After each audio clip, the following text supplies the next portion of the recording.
Muli, magandang hapon po sa ating lahat. At muli po natin buksan ang ating mga Bibles sa 1 John chapter 3, verse 2 and 3. 1 John chapter 3, verse 2 and 3.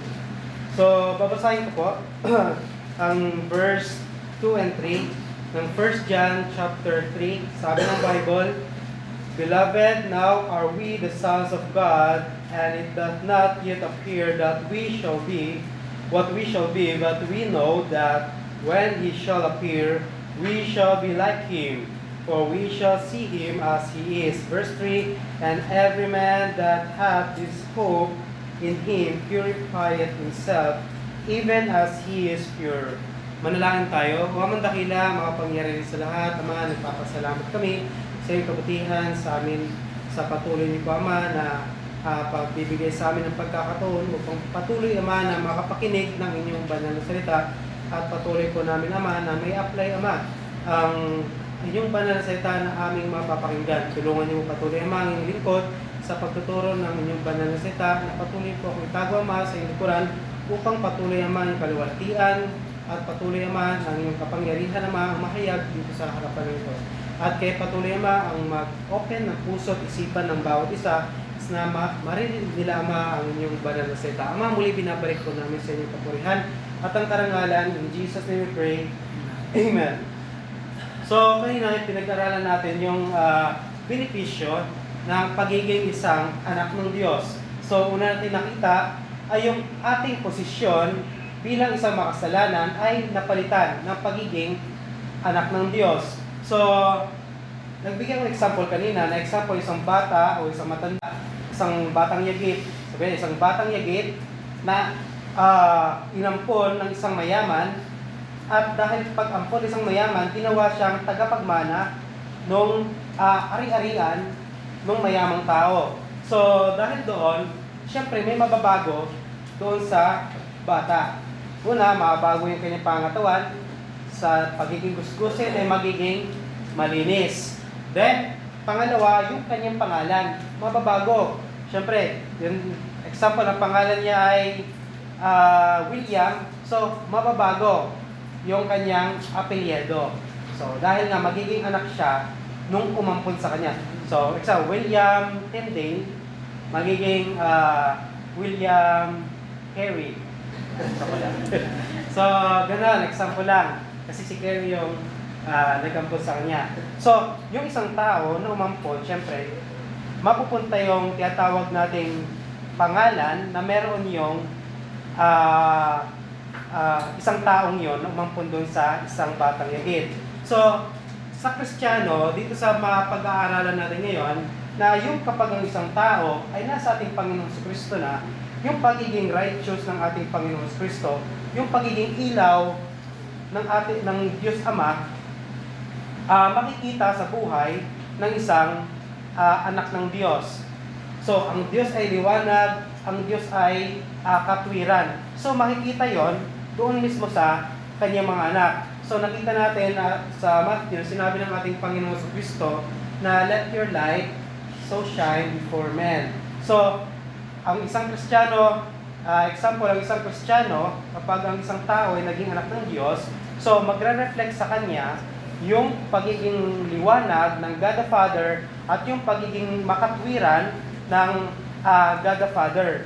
At dito may kita natin dito sa chapter 3 verse 2 na sinabi dyan ni John, sinabi niya, "Beloved, now are we the sons of God, and it doth not yet appear what we shall be." So, una natin nakita kanina, yung our position was changed. Yung pangalawa natin makikita, our future is secured.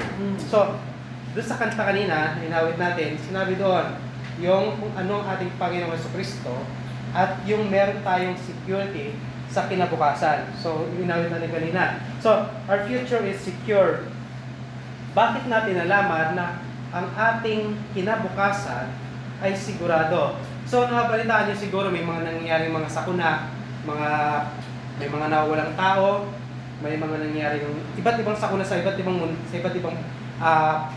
panig ng mundo. So, meron sa Pilipinas, meron sa ibang bansa. So, makikita natin na ano kaya ang nag-iisip ng tao nung panahon na napakinggan nila yung balitang yon. Meron kayo silang tinatawag nating pag-asa o tinatawag nating sakuna para sa kanila na ito na talaga, ito na. So, wala nang parating na kinabukasan o pag-asa para sa kanila. So, dito sinabi ni John na paano natin nalaman na tayo secure? Siyempre, sa pamamagitan una ng pagsisisi ng ating kasalanan at pananampalataya sa Panginoong Jesucristo. Pero makikita natin dito na sinabi ni John, Beloved, now are we the sons of God, and it doth not yet appear what we shall be. So makikita, because of the promise of the second coming of Christ. Dahil sa pagdating ng ating Panginoong Jesucristo. Dahil may paparating na tinatawag nating pag-asa sa pamamagitan ng rapture. So, alam natin na ang church ay hindi siya papasok sa tribulation. So, yung mga believers sa panahon natin ngayon, kapag ikaw ay saved, hindi ka papasok sa tinatawag nating Great Tribulation. At makikita nga natin na sinasabihan ni John yung mga believers doon sa Ephesus na merong pag-asa na even sa kabila na yung lugar nila ay alam natin na andun yung temple ni Diana. So, si Diana ay isa siya sa goddess ng fertility at the same time ng love. Kaya, Happy Valentine's. Yan ang sabi ng mga Gnostic. Happy Valentine's. Yan ang sinabi ng mga Gnostics.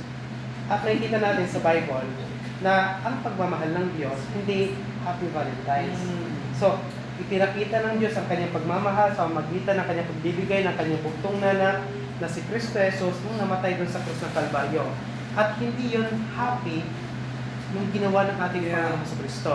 So, dito makikita natin na sinabi ni John, dito na sa verse 2, John changed his approach to the believers doon sa Ephesus from paidion or teknion, little children,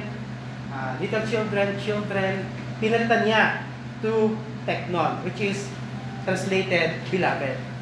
So, mula sa mga pupugin na mga anak ko, tinawag na ngayon mga baby Christian o mga baby believers, tinawag ngayon ni John na beloved. Ibig sabihin, mga kapatid ko na parehas tayong anak ng Diyos. So, pinakilala na ni John na hindi ako higit sa inyo, bagkos ako ay kapatid nyo rin sa Panginoon. So, makikita natin dito na sinabi dyan, beloved. So, mula sa paidion or teknion to teknon. Ibig sabihin, ibig sabihin na, hindi na yung hello baby Christian, kundi, therefore, my beloved brethren. So, makikita natin na ang ibig lang sabihin nila dyan na ye are not just dear to me, but also my brethren in Christ Jesus. At makikita natin na sinabi dyan na, Beloved, now are we the sons of God. So, John give points here na hindi pwedeng manatili yung isang believer habang buhay 10 years, 50 years sa pagiging baby Christian. So, ibig sabihin, yung isang Kristiyano ay dapat nagmamature. Diba? So, kapag ikaw ay pinanganak, example, nung pinanganak si Tabitha, hindi siya nanatiling baby. Alright. Ngayon, tumatay na siya, naglalakad, minsan nagpapaiwan na nga. So, makikita natin na yung isang Kristiyano, yung isang mananampalataya, after mong ma-save, after mong ipanganak sa family ng Diyos, dapat nagmamature ka. Hindi ka habang buhay umiinom ng gatas, kundi kumakain ka na rin ng meat. Kumakain ka na rin ng laman. At dito natin may kita yung pagpapalit ni John ng approach niya doon sa mga believers sa Ephesus. Sabi niya, makikita natin, yung beses sinabi, little children, example sa chapter 2, verse 1, my little children. Then, chapter 2, verse 12, little children. At ilang beses sinabi, young men. So ngayon, nagpalit na siya, beloved na. Beloved. Beloved, now are we the sons of God, and it doth not yet appear. So, makikita natin na yung ating kinabukasan ay secure dahil sa pagbabalik ng ating elder brother. At sino yon? Si Jesus Christ. Magbabalik ang ating Panginoong Jesucristo at alam natin yon dahil ilang beses ang tinuro sa atin yon. Even sa panahon ni John, itong church sa Ephesus, tinuro na rin ito ni Pablo. So, alam natin na during sa panahon nila Pablo, yung mga churches, every time na may sinasend na sulat sa isang church, kinakopy nila yon. So, alam nila na merong parating o babalik ang ating Panginoong Jesucristo. Which is, pinag-aralan natin mga ilang linggong nakalipas, yung pagbabalik ng ating Panginoong Jesucristo. Doon sa chapter 2, verse 28, na sinabi doon ni John, pero ang pagkakaiba, baby pa sila doon. Sabi ni John, "And now, little children, abide in Him, that when He shall appear, we may have confidence and not be ashamed before Him at His coming." Dito sa verse 2, ginamit ni John yung beloved. Now, are we the sons of God? Are we the sons of God, beloved, at the same time, sons of God? So, the believers in Ephesus has a biblical knowledge of rapture. Meron silang knowledge doon sa pagbabalik ng ating Panginoon Kristo. Kaya sinabi dyan, we know that when He shall come. We know that when He shall come. So, hindi lamang nakakaalam ay yung nagtuturo, kundi yung mga nakikinig ay alam din nila. Bakit? Dahil sila ay merong tinatawag nating knowledge, biblical knowledge sa rapture. Or in other words, meron silang relationship sa ating Panginoon Kristo. So, syempre, yung preach ito ni John ay hindi lamang yung elite lang yung may alam. So, ako lang yung may alam ng tinuturo ko, itong rapture na to, wala to nung 1800. Anong nangyari lang itong rapture nung 1800. So, before 1800, wala pa yung rapture. So, may mga ganong katuruan. Pero alam natin, even before, sa Bible nga mismo, sa panahon pa mismo nila dyan, na ang rapture ay tinuturo. Parang ni Pablo, yung rapture ay tinuturo. Maraming hindi naniniwala sa rapture. May iba naniniwala ng dyan, na magkakaroon ng rapture, pero para lang sa mga faithful. So, ibig sabihin, pag hindi ka faithful, hindi ka ma-rapture. At meron din tinatawag na yung rapture ay para lang doon sa partial rapture. So, sabihin natin na ngayon sa Pilipinas muna yung rapture, next sa US. Pag sila brother bilang sa US, di muna sila mag-rapture. Kumauna tayo. Sa example lang yan, partial rapture.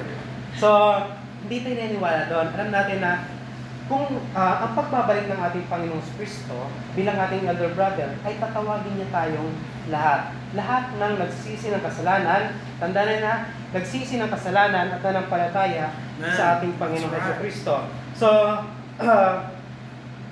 dito sa John 28, makikita natin na nag-command si John na sabi niya, abide sa 1 John chapter 2 verse 28, sabi ni nga John doon na abide and continue sa words ng ating Panginoong Jesucristo, sa kanyang salita, at sa fellowship sa God the Father, fellowship sa God the Son, at fellowship sa God the Holy Spirit. At tinuruan din dyan, itong mga believers dito sa Ephesus, taught them that Jesus coming, yung pagbabalik ng ating Panginoong Jesucristo, ay imminent. Kasi sinabi dyan, when He shall appear. So, He shall appear. Which is sinabi rin sa verse 28, He shall appear. When He shall appear. So, ibig sabihin, dalawang beses sinabi dito sa ating napag-aralan na muling magbabalik ang ating Panginoong Jesucristo. So, ano pa dapat ang magiging response ng mga believers na narinig natin ngayon na muling magbabalik ang ating Panginoong Jesucristo? So, ibig sabihin ba, mag-chill na lang tayo? So, aantayin na lang natin siya? So, pag magbabalik ang may-ari ng bahay, kung ikaw ay katiwala na may-ari ng bahay, ano ang dapat mong gawin para yung pagbabalik ng may-ari ay matuwa siya? Lilinisin mo, aayusin mo ang hardin, ano pa, lalabahan mo yung mga kailangan labahin na wala siyang makikitang karumihan doon sa tahanan na pinagkatiwala niya sa iyo. At the same time, ganoon din sa mga believers na ang nais ng Diyos na sa pagbabalik ng ating Panginoong Kristo ay hindi tayo natutulog. Diba? Natutulog. Spiritually at physically. So, may alam tayo sa Word of God, meron tayong mga kaibigan. Isipin mo lang, pagdating sa langit, sabihin sa'yo na yung kaibigan mo, nasabihan mo, akala ko ba, kaibigan mo ako, tinuring pa kitang kaibigan.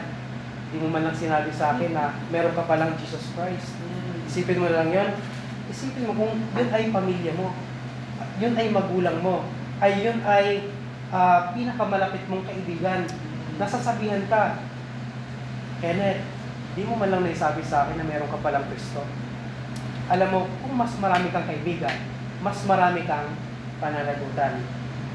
Kaya mas maganda, pag makikipagkaibigan ka, ibahagi mo sa kanila ang Word of God, warnings para sa kanila. Nasa kanila ang choice if i-reject nila or i-accept nila yung salita ng Diyos. Kaya may kita natin dito, sinabi ni John, na mga matured na believers ng Ephesus, Beloved, now are we the sons of God. Ngayon na tayo ay anak ng Diyos, ngayon na nalaman nyo na kayo ay anak ng Diyos, na kayo ay nasa pamilya ng Diyos, ano nang gagawin nyo? So, sons of God, and it that not yet appear, what shall be? So, nakikita natin, bakit alam natin na secured ang ating kinabukasan? Dahil sa pagbabalik ng ating Panginoong Kristo, at pangalawa, dahil sa promise of future glorification. Yun tayo ay, yung ating corruptible body ay papalitan ng incorruptible.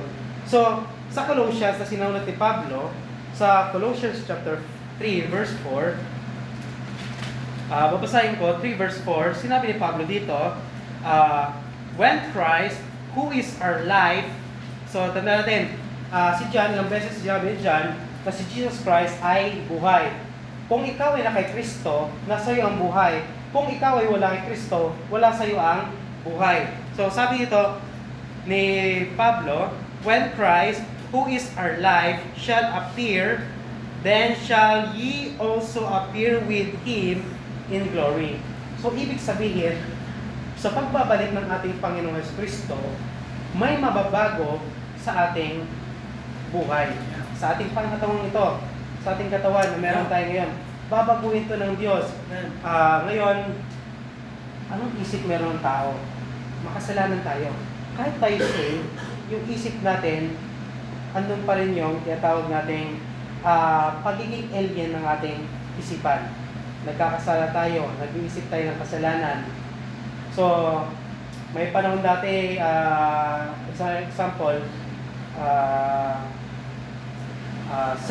isang safe na tao, then ang gagawin niya ay gagawa siya ng kasalanan.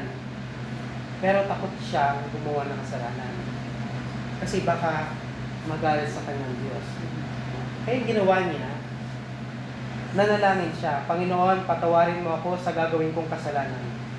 So, pinanalangin niya na yung kasalanan na gagawin niya pala. So, ibig sabihin, meron siyang kasalanang gagawin. Which is, ayaw niya muna gawin yung kasalanan kasi baka hindi matuloy. Gusto niya pagpalain ng Diyos na matuloy yung gagawin niya kasalanan. Which is, ganun yung isipan ng tao. Kaya sabihin natin, maaring Kristiyano yung nagsabi nun, pero yung isip ng tao, talagang magulong isip ng tao. At corrupted. Sabi naman yung reprobate, corrupted, sinful. Ganun ang isip natin. Kaya sabihin natin, I am saved, I am free, I am saved by the blood of Jesus. Nasugasan ako ng dugo ng ating Panginoong Kristo. Pero ang isip natin, may part sa isip natin, yung old nature natin, na sumisipa pa rin, na gawin mo yung isang kasalanan. At saka nung kabataan siguro, di ko alam kung may nakaranas na, siyempre napakinggan ko Sunday school dati, na si Satan, siya yung dahilan, kaya nagkasala si Adan at si Eva sa pamamagitan ng ahas. So, Sunday school yun, napakinggan ko. So, ngayon, naisip ko, bakit kaya gumagawa si Satan ng kasalanan? Bakit niya ginawa yun? Kaya ang panalangin ko, Panginoon, tulungan niyo po na masave si Satan para hindi na siya mag-tempt at magkasala yung tao. Kasi mo yan, kabataan, syempre, pag hindi mo ibibigay sa isang bata, yung tamang doktrina, yun yung nasa isipan niya. Yeah. Eh dito may kita rin, sinabi dito ni John na kayo ay hindi nanatiling bata. Bagkos, mga minamahal ko. At may kita natin na merong future glorification sa ating buhay. At may kita natin na sinabi ni John na dapat tayo ay mamuhay ng kabanalan. Bakit? Balang araw ay mamuhay tayong kabanalan. May kabanalan katulad ng ating Panginoong Jesucristo. We will be like Jesus, magiging perfect tayo during rapture at panahon kung saan babaguhin ng Diyos yung ating nasisirang katawan mula sa katawan na ito. So isipin lang natin, itong katawan na ito ay pansamantala. Aabot lamang itong katawan na ito ng sabihin 70, 60 years, 70 years itong katawan na ito. Then after wala na. So, what if gamitin natin yung natitirang oras natin sa pagsisilbi sa Diyos? Di ba? Yeah. Sabihin, ako 28. So, sabihin natin 70 minus 70. Ma, that's sagot. May reward. 28 minus 70 minus 28. Eh? 42. 42? Okay, 42 daw. So, ayan, sabi ko reward. So, 42. So, isipin mo, pag ibibigay ko yung 42 years ko sa paglilingkod ng Diyos, kulang pa yan. Kaya, tayo bilang mga Kristiyano, nung panahon na kung na-save tayo, dapat ginagamit natin yon sa Panginoong Jesus. Ginagamit natin yon sa pagsisilbi sa Diyos. At may kita natin, netong si John, hindi siya dito nagbibiro. Nung sinabi niya, beloved, mga kapatid ko, say, now are we the sons of God, na tayo anak na ng Diyos. Kung sa ano pa, anak ka na ng Diyos, bakit mo pa gagawin yung isang kasalanan? Bakit mo pamamahalin yung mundo? Bakit mo papipiliin yung ayaw ng Diyos? Anak ka ng Diyos. So, ano ko lang yan, translate ko lang. Pero may kita natin na sinasabi ni John na dahil tayo anak ng Diyos, meron dapat tayong tinitingnan. At yung tinitingnan natin, dapat yun yung magbibigay sa atin ng lakas o zeal para gawin yung isang bagay na para sa Diyos. Diba? Para sa Diyos. Example, may naantay tayong, may isang minamahal, lalaki. Then, ang babae nasa ibang lugar. Babalik yung babae patungo sa Pilipinas. So, may inaantay siya. So, habang nag-aantay siya, meron siyang ginagawa. Example, may usapan sila, nasa pagbabalik mo ay magpapakasal tayo. Pagbabalik mo. So, ngayon, pabalik yung babae. Before bumalik, siyempre, may paghahandaan ang isang lalaki. Either maghahanda siya ng bahay, maghahanda siya ng pera para sa kasal, pera para sa kasal. So, maghahanda siya, may paghahandaan siya para pag dumating yung babae, hindi malungkot yung babae. Ito lang yung natin, ito. So, hindi magiging malungkot yung pagbabalik ng babae. Ganun din sa example ay sa pagbabalik ng ating Panginoong Jesus. Sino, kukunin niya tayo. Nung kinuha niya tayo, nasan tayo noon? Isipin mo lang, nung kinuha ka, Kristiyano ka, tas nasa isang madumi kang lugar, bar, Kristiyano. Nasa loob ng bar, isang Kristiyano may hawak ng beer. Diba? Isang Kristiyano may hawak ng beer. O isang Kristiyano may ginagawa kang kasalanan at yung panahon ng rapture. So, kumusta yung nagawa natin sa Diyos? Kumusta yung nagawa natin sa Panginoon? At dito may kita natin na yung mga Gnostic, yung mga Gnostics dito, na free sila na gawin yung gusto nila. At may kita natin na tinatet nila yung mga Kristiyano dito sa Ephesus na, kami free, pwede namin gawin, mahal namin ang mundo, pero nakakapagsimba pa rin kami, andito kami, kasama namin si Goddess Diana, at the same time, nagbabasa kami ng Bible na hawak niya rin. So, tanda natin yung mga Gnostics na yon ay nasa loob din ng church. At sa panahon na yon, yung Gnostics ay naglilipana. Sila ay parang Kristiyano, pero hindi sila Kristiyano. So, sinabi na nga na pag-aralan natin last time yun na hindi sila sa atin, umalis sila dahil hindi naman talaga sila sa atin. At dito makikita natin na sinabi ni John, beloved, now are we the sons of God, and it doth not yet appear what we shall be. But we know, Ido, oida, or Ido sa Greek yan, sinabi ko kanina. So, meron silang knowledge mismo, may biblical knowledge sila sa rapture. Know that when He shall appear, so, appear, yun yung rapture na pagbabalik ng ating Panginoong Kristo, we shall be like Him. Yun yung glorified, magkakaroon tayo ng tinatawag na glorification. So, may darating na tinatawag glorified body para sa mga believers. Tinatawag glorification. So, kung papaanong ating Diyos, ating Panginoong Kristo, nung umakyat siya doon sa langit, magiging katulad niya rin tayo sa pagbabalik niya. So, ibig sabihin, nung ang ating Panginoong Kristo, nung umakyat siya sa langit, nung nagpagkita siya sa mga disciples bago siya umakyat sa langit, so sabihin tumatagos siya dito sa pader, sa pintuan. So ibig sabihin, yung glorified body na yan, magkakaroon din tayo. Bakit? Kasi anak tayo ng Diyos. Dahil anak tayo ng Diyos. So meron tayong tinitingnan na balang araw magiging beto ako. So ano ang dapat kong gawin sa ngayon? Diba? Balang araw, isipin na natin, balang araw, patuloy tayong mag-aawitan sa langit at mag-aaral ng salita ng Diyos. Mag-aaral tayo ng salita ng Diyos. Isipin mo, eternally, habang buhay tayo mag-aaral ng salita ng Diyos. Pag dito, ilang minuto pa lang, pagod ka na, paano sa langit? So, hindi ka para sa langit siguro. Di ba? Pero tandaan mo, ang impyerno, mas worse. Bakit? Walang Savior doon. Nasa langit ang Savior.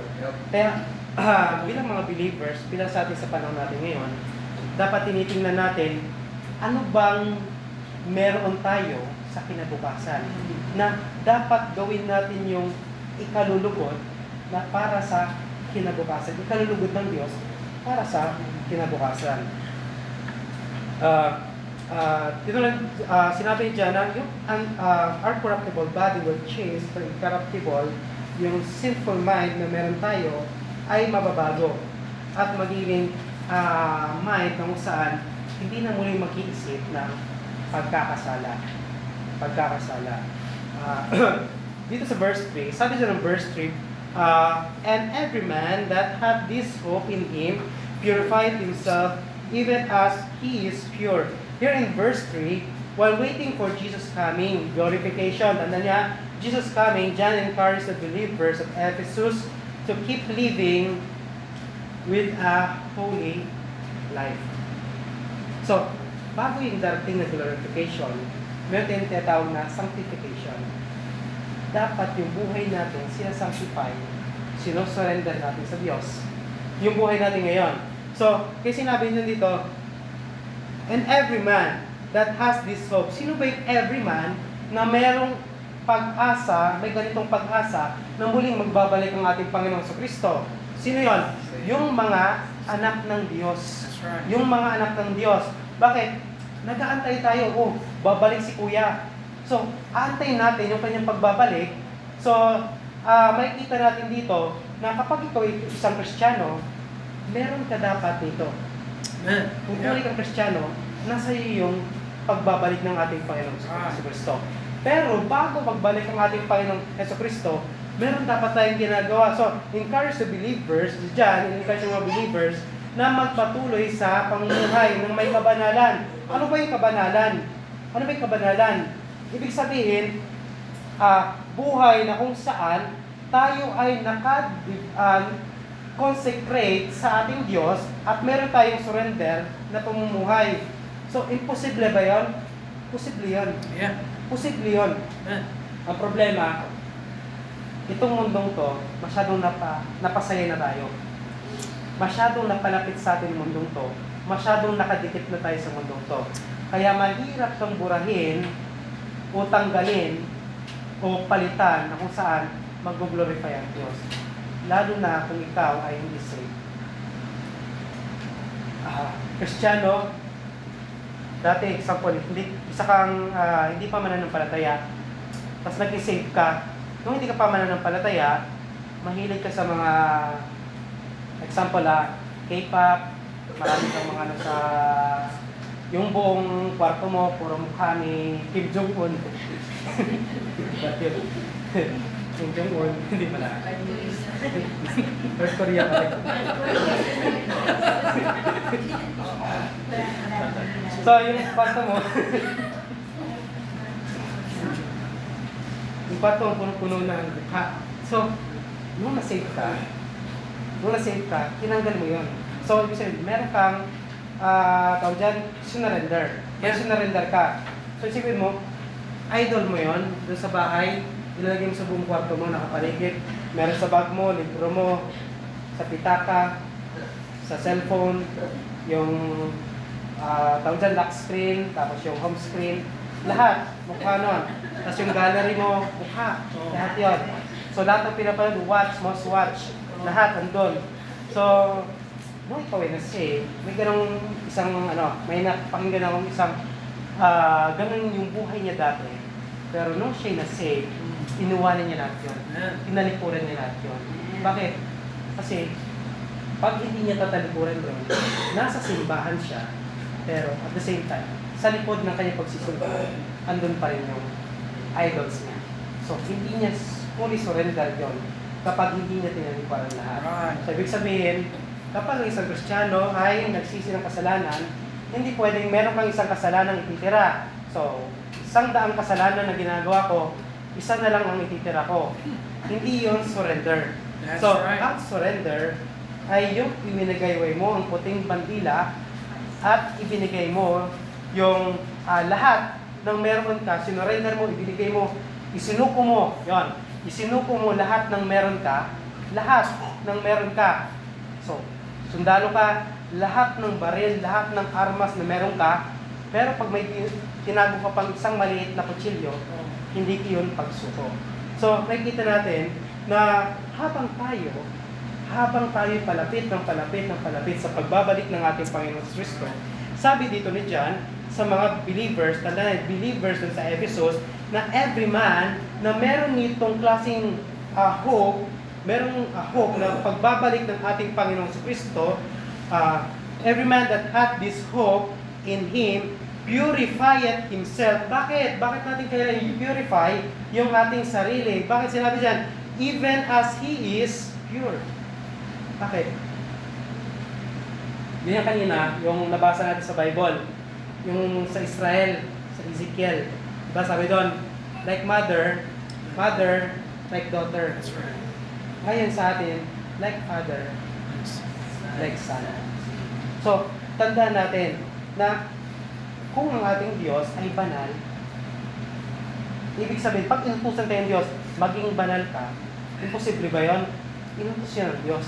So, ibig sabihin, posible na tayo ay mamuhay ng may kabanalan sa kabila nitong mundo natin na punong-puno ng kasalanan. That's right. Posible yun. So, hindi ko sinasabi na ako banal, ako talaga, hindi na ako nagkakasala. Hindi. So, yung sinasabi natin, tinatawag natin yung perfect, yung perfect na talaga, sinless perfection. Hindi yun mangyayari ngayon. Na tayo, sinless perfection, na hindi na tayo pagkakasala. Bawat galaw natin ay talagang nakasukat, na hindi ka magkakasala. Hindi ganon. So, ibig sabihin, bilang mga, wala pa tayo sa glorified body natin, meron pa tayong old nature. Yung old nature pa rin, andun pa rin yan. Pero, meron tayong Word of God. Kaya pinag-aaral natin yan, di ba? May salita tayong Diyos. Eh sabi nga ni Jan, na kung tayo magkukontinue sa salita ng Diyos, so makikita natin, kung tayo magkukontinue, ibig sabihin, tinitingnan natin yung muling pagbabalik ng ating Panginoon Kristo. Katulad, naglo-Lord Supper tayo. Bakit? Tinitingnan natin yung pagbabalik ng ating Panginoon Kristo. Bakit tayo nag-aaral ng salita ng Diyos? Bakit tayo namimigay ng gospel tracts?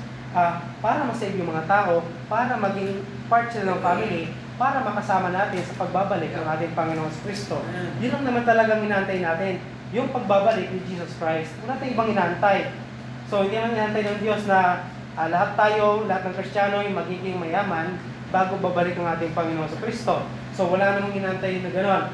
Magbabalik ang ating Panginoon Kristo, bata ka man o hindi ka tumanda, oras na bumalik ang ating Panginoon Kristo, tingnan, sigurado yung pagbabalik ng ating Panginoon Kristo at kukunin niya tayo. So, pure means separated o set apart from sin, then and consecrated. So ibig sabihin consecrated, devoted. Devoted to His service. So, may devoted ka sa pagsiserve sa Diyos. Yung ibig sabihin pure. Pure ay ibig sabihin both ay separated at consecrated. So, pure comes from Greek word na hagnos. It was used by Paul, James, Peter, and John, and it was translated, at translate ito ng mga King James Bible translator natin as pure, chaste, and clear. So, it's been, hindi lang pala yun pure. Dapat pala chaste. Di ba? Pag yung isang dalaga, isang binata, nais ng Diyos, chaste before marriage. That's right. Then, clear. Clear. Malinis. So, tubig. So, balang araw, pagbabalik natin Panginoon Kristo during the time ng 1,000 years reign ng ating Panginoon Kristo at doon sa langit, makita natin kung gaano yung kabanalan ng ating Panginoon Kristo. May kaya sarili natin na napakamakasalanan ko nung nasa doon pa ako. Kasi liwanag, sobrang liwanag. Talo pa yung ginawa ni Kibuloy na sambahan niya na para may langit. Yun talaga ay siguradong maglalakad ka sa gold. At makikita mo talaga yung crystal clear. Balang araw sa pagbabalik ng ating Panginoon Kristo. At sinabi ni John, and every man that hath this hope in Him, purified himself even as He is pure. So, the coming of Christ ay para lang sa mga believers, sons of God. So, everyone or every man that has this hope, every man that hath this hope in Him, yun lamang yung babalikan ng ating Panginoon Kristo. The coming of Christ is the hope of the believers. Amen, that's right. Hope of the believers. Said, hope in Him. Sabi niya dyan, hope in Him. So,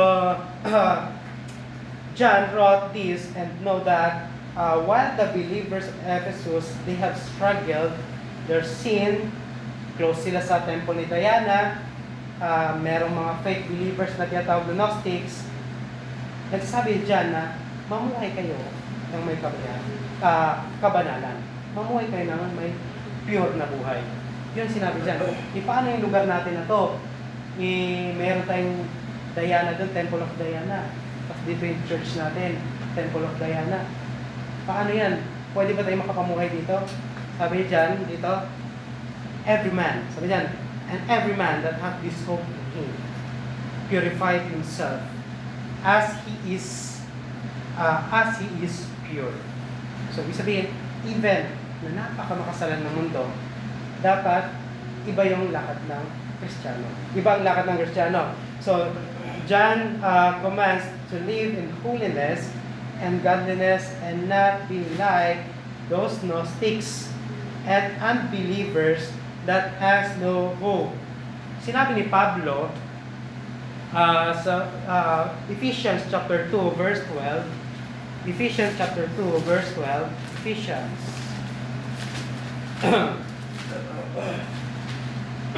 Ephesians chapter 2 verse 12. Sinabi dito ni Pablo that at the time ye were without Christ, being aliens from the commonwealth of Israel, and strangers from the covenant of promise, having no hope, and without God in this world.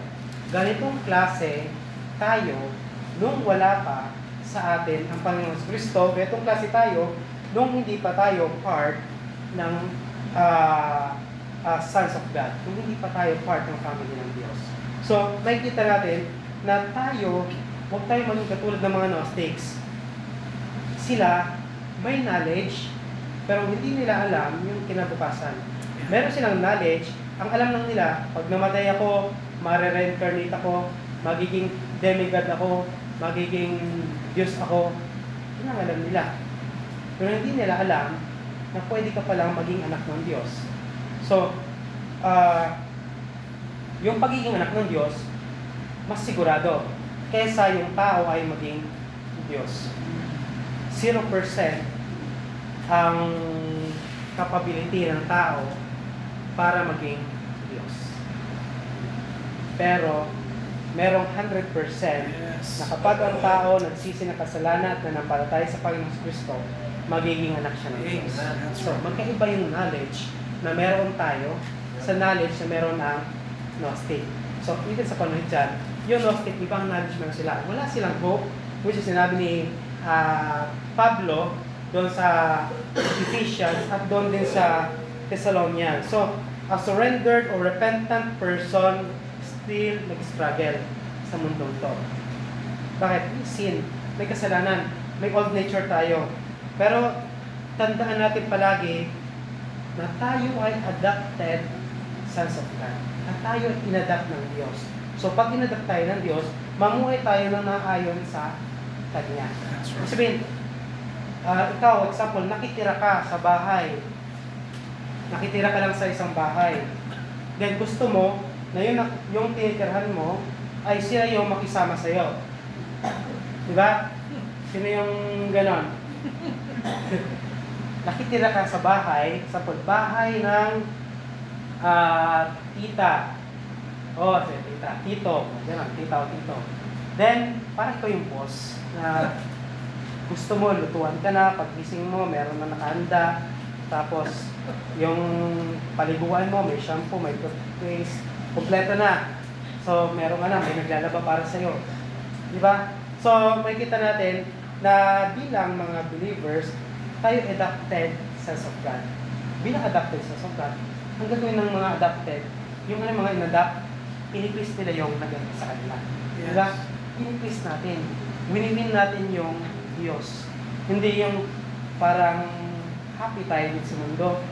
Minahal natin mundo. I am born of God. Pero, yapos-yapos pa rin natin yung kasalanan. I am born of God. Yapos natin yung fornication, yapos natin yung adultery, yapos natin yung dancing, dress, maling pananamit, yapos-yapos natin, music, movies, yapos-yapos natin.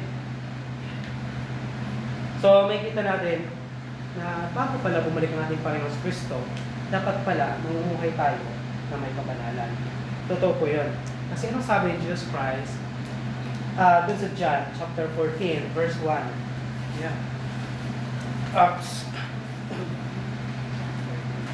John 14, verse 1 to 4. Babasahin ko po. John chapter 14, verse 1 to 4. Sabi natin Panginoon Kristo, let not your heart be troubled. Ye believe in God, believe also in me. In my Father's house are many mansions. If it were not so, I would have told you, I go and prepare a place for you. So, ibig sabihin, yung umakyat ng ating Panginoon Kristo, umakyat siya para lang maghanda. Maghahanda doon para sa atin. Dahil tayo ay anak na ng Diyos. So, say, I go and prepare a place for you. I will come again. Muli siyang magbabalik and receive you unto myself, that where I am, there ye may be also. And whither I go ye know, and the way ye know. Ginos ko. So, ibig sabihin, meron kang intimate na relation sa ating Panginoon Kristo para ikaw ay makapunta sa langit. Kung nasa ng Diyos, kung nasa ng Jesus Christ, doon ka rin. So, may kita natin dito na yung sinabi ni John na dapat ang believer, pag ikaw bagong Kristiyano, syempre, alagain. Nung baby, Abita, example, syempre, aalagaan mo talaga siya. Walang oras, halos sa pagtulog, pagpapakain, syempre, para sa gatas. Then, magastos, alagain, magastos. Ganun yung batang Kristiyano. At kapag ang isang bagong mananampalataya, tumagal na ng sabihin 20 years, 10 years sa isang simbahan, at di pa siya nag-grow, kasi malaking bata ng, ano? Yeah. That's right. Sabi That's right.